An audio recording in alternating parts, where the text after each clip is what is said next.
Welcome to the STARS program, seniors taking active roles in society.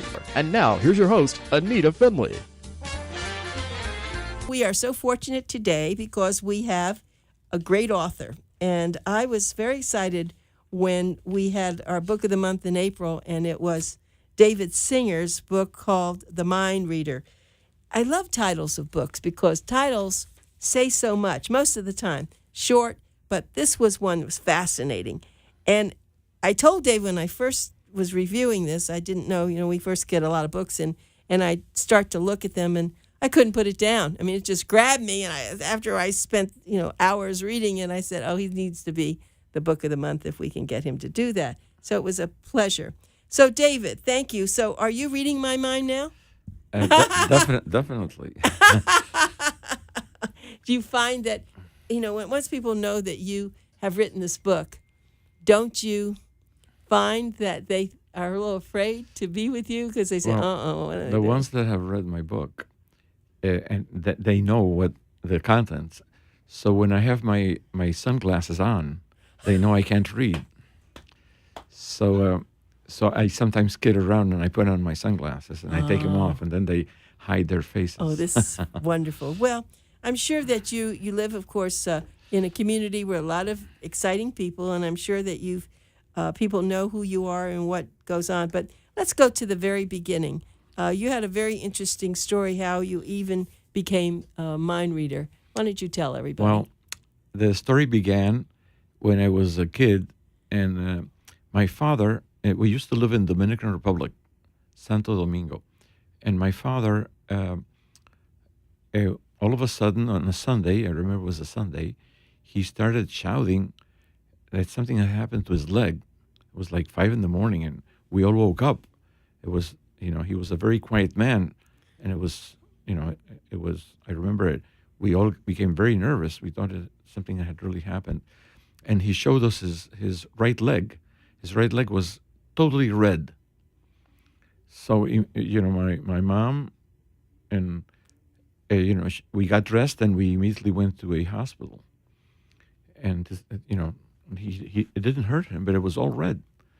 So the doctor saw him, and other doctors saw him. And then on Monday, they did a biopsy. And then on Wednesday, they sent the results out to New York because nobody knew what it was.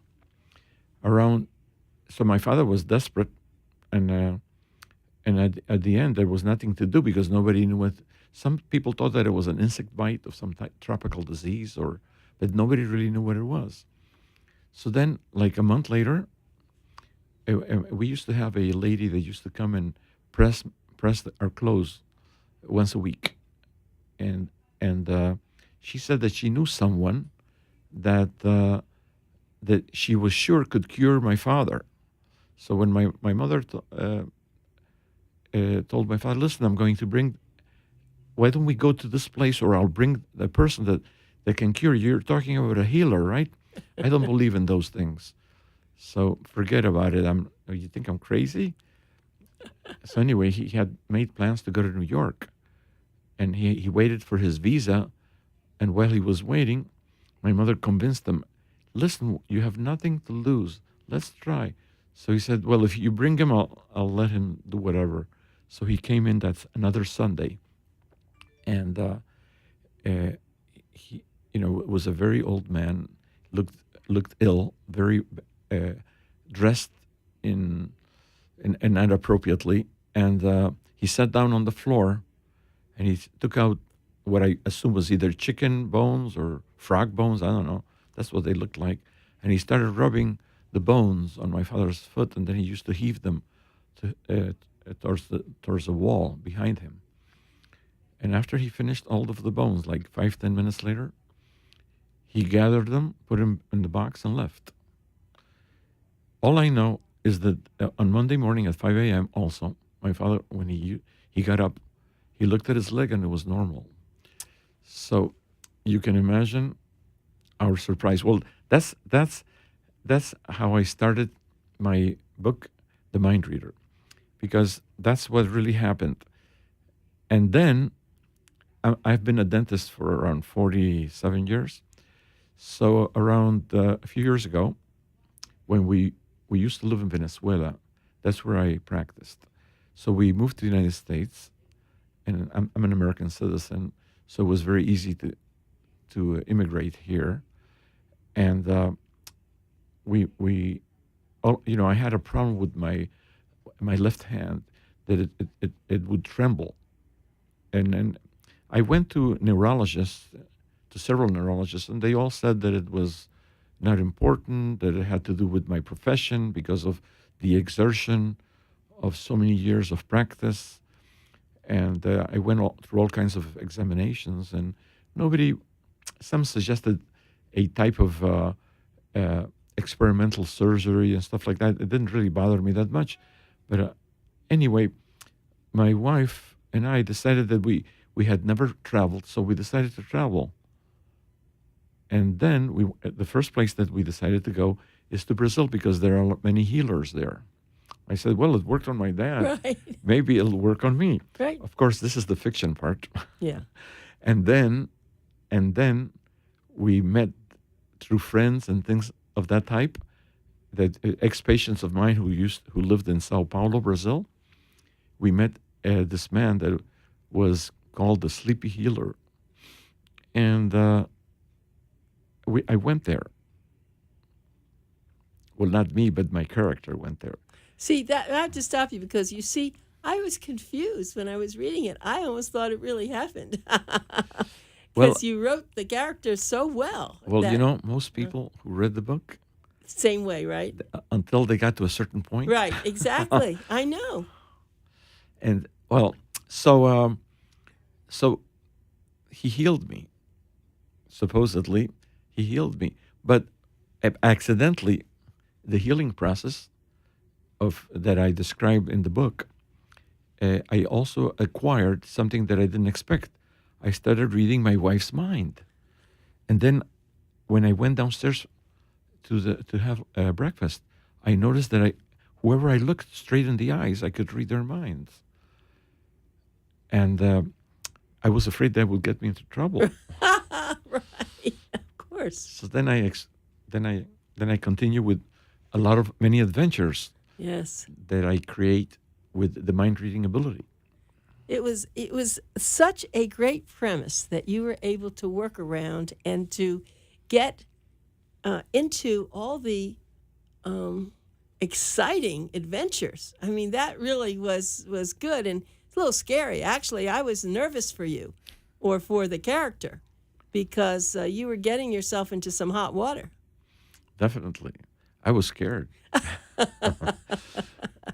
I was scared, and if for those who read it, you will see that there's a lot of intrigue, because I'm asked to do things which as a dentist, I never did.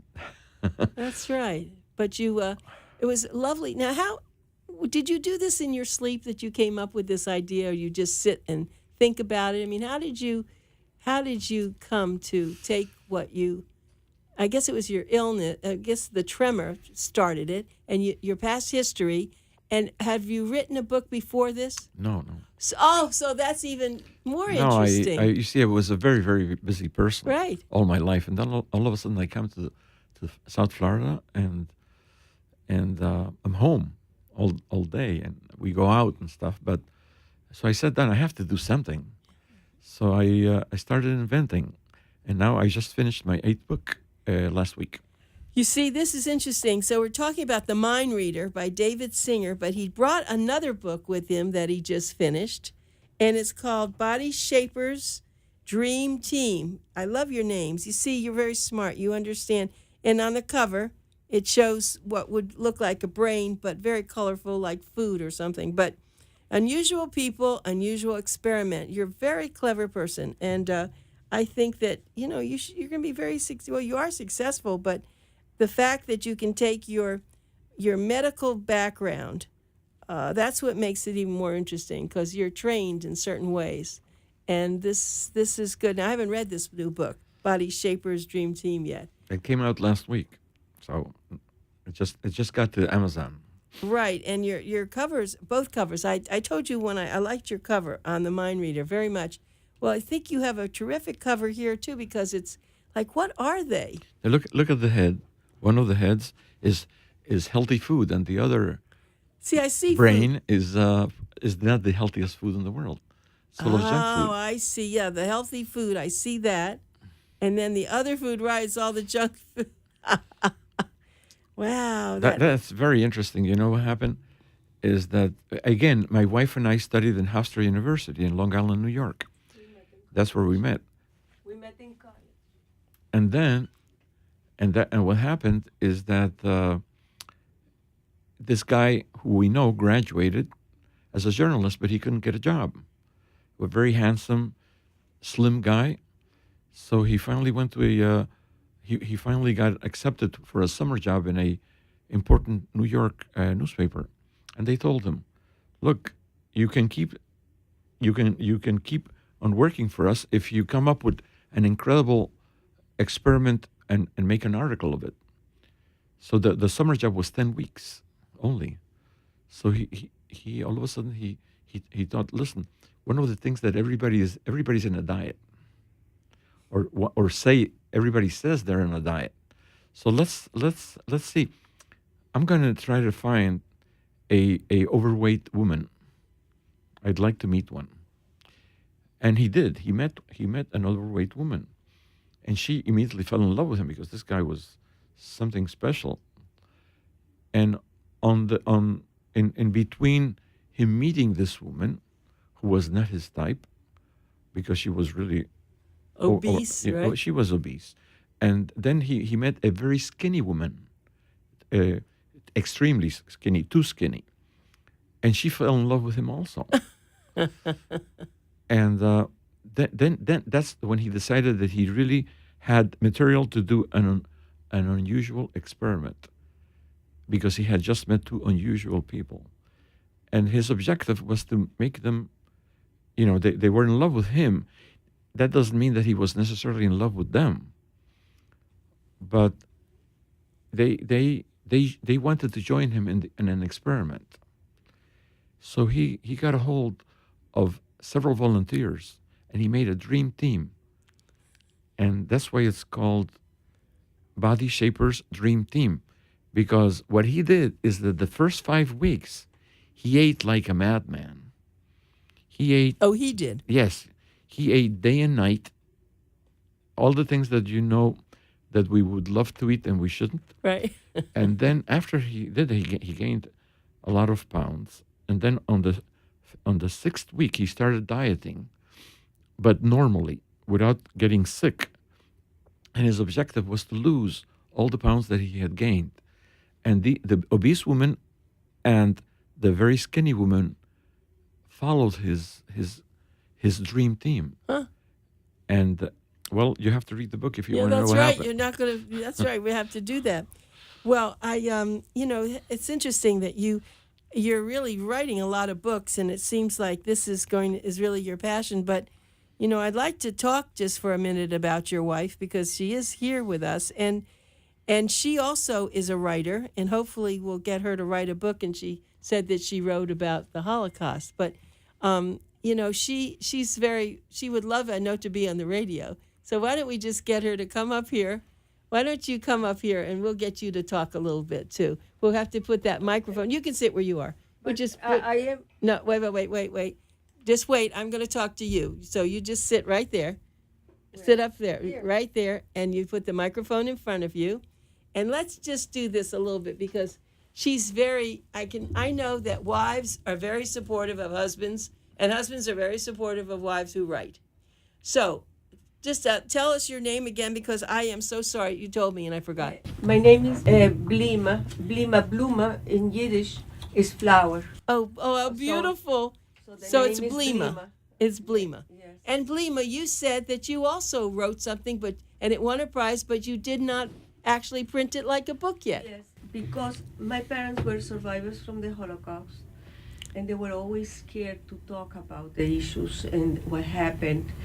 And, they suffered all their lives the consequences of that. I was born after the Holocaust because they were separated. Their honeymoon was the Holocaust.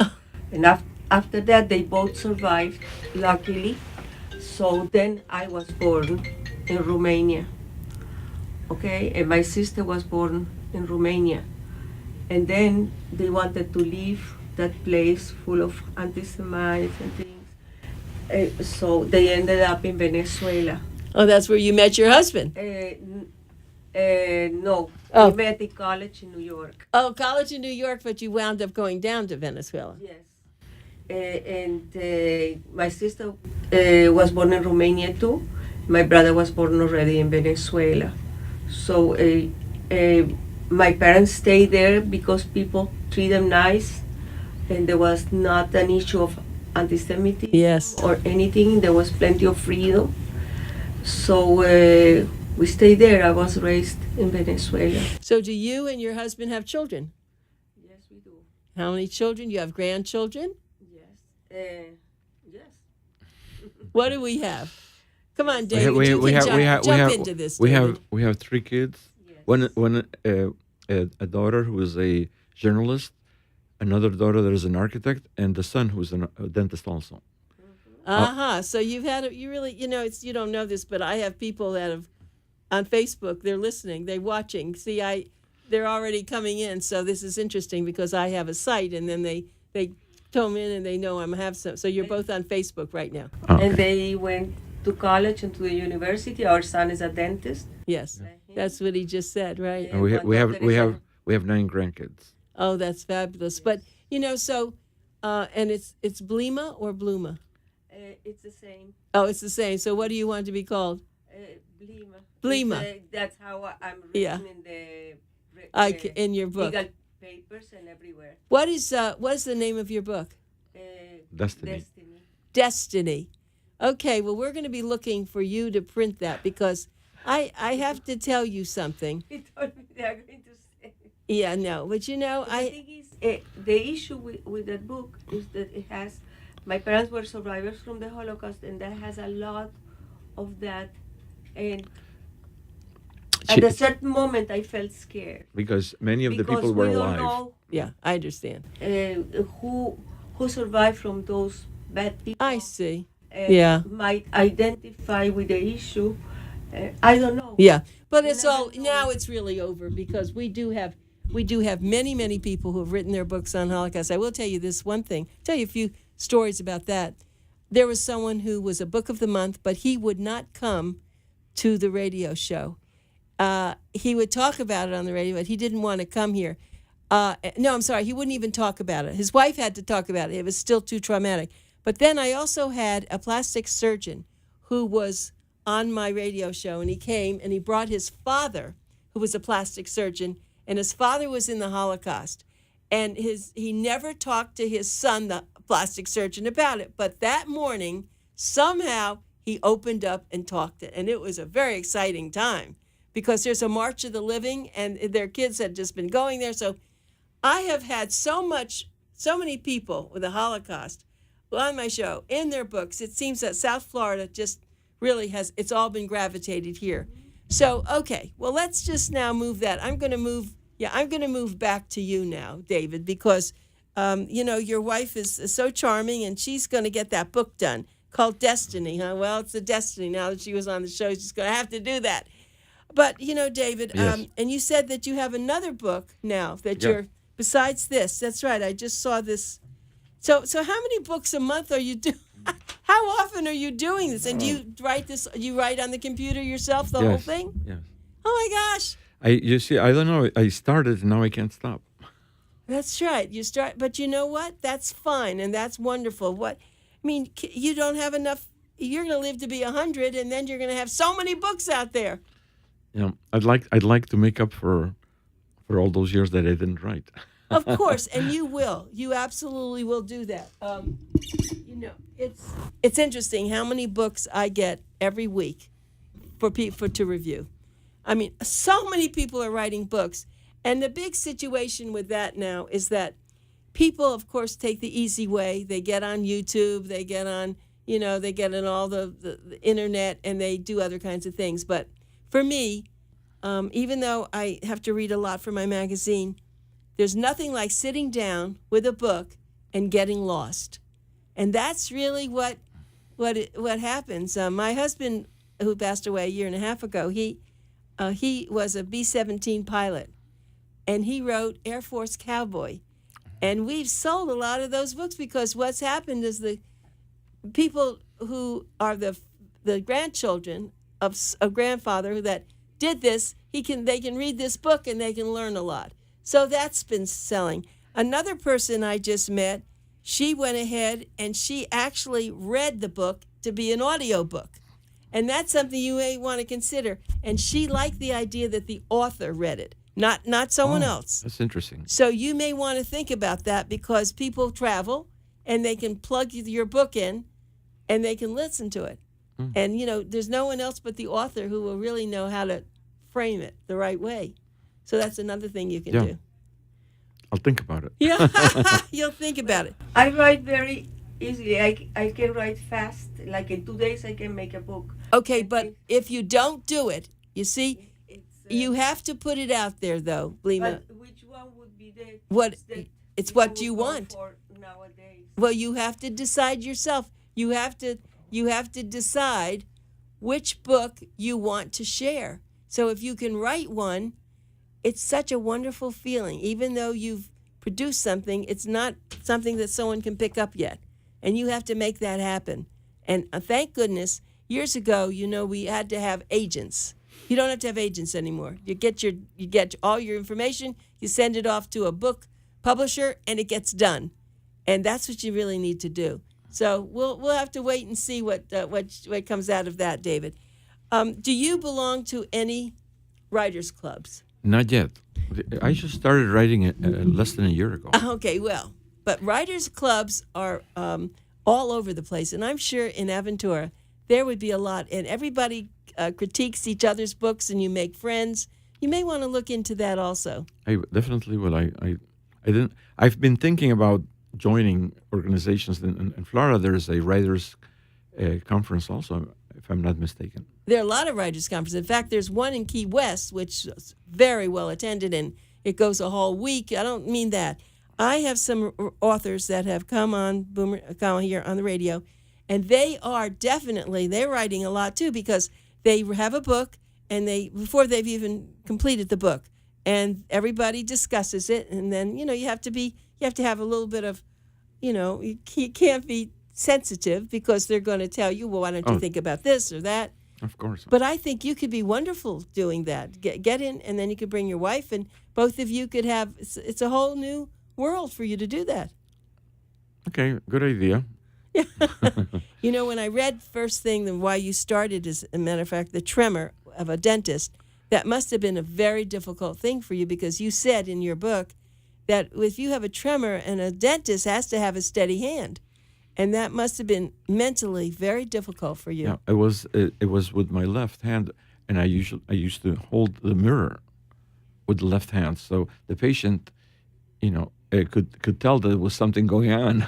Oh. So that's one of the reasons why I decided to this 46 years was enough.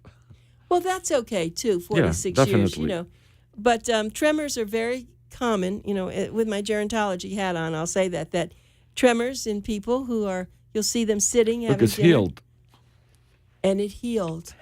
Oh, well, tell me about that now. I stopped working, it healed. Oh, see, that's because there was too much pressure on that, I guess, the mind and the body. Oh, well, that's interesting. So, and that's good because if you're writing, it's better not to have a tremor. Yes, definitely. Because even typing on, it's still hard to do that. So your tremors stopped after so they were right. It was because you just too much pressure, too many years. Overwork, I guess. I don't know. I want to ask you a question I've never asked before, but as a dentist, I'm going to. Go ahead. People say that there's a lot of high suicide rate in dentists. Will you explain that to me? Well, I'll tell you, I've read about that. And number one are psychiatrists. Number two are dentists. Or I'm not sure if dentists are number two or lawyers are number two, but the dentists are up there. I don't know. I never felt like doing that. No, well, you have a certain personality. Do you think it's the same? Maybe there's a lot of stress involved, depending on what type of work you do. But and depending the personality of the patients. Well, yeah, you really have to be, it's a very interesting it's very interesting to think about that because I knew of one dentist who did, and he was a pretty nice guy. I didn't know he wasn't my dentist, but well, you said lawyers too. Well, I hadn't heard that, but if they don't commit suicide, they make people commit suicide. I read something about statistics, and number one, psychiatrist. Number two, I'm not sure if it's lawyers or dentists. Yeah. Oh, but psychiatrists and too. professionals, yes. I guess psychiatrists because they have they so listen. much, They listen to everybody's problems, and Maybe. then they absorb them. Well, this is what we're going to do, David. This is wonderful. The Mind Reader. We will get you this. Of course, we still have people listening on Facebook Live, but I really appreciate your coming in and Blima. I got that now. I was thinking of Bloom, right? Yes, Blima. Yeah, it's okay. But thank you very much, and I appreciate it so really. And we'll get you on YouTube with the Mind Reader. We already have that, and then this show will be on YouTube also. Just having you here, so thank you very much. Thank you very much for inviting us. Yes, it was a pleasure. I'm really glad I got to meet you. I'm going to finish this now. Okay, so thank you.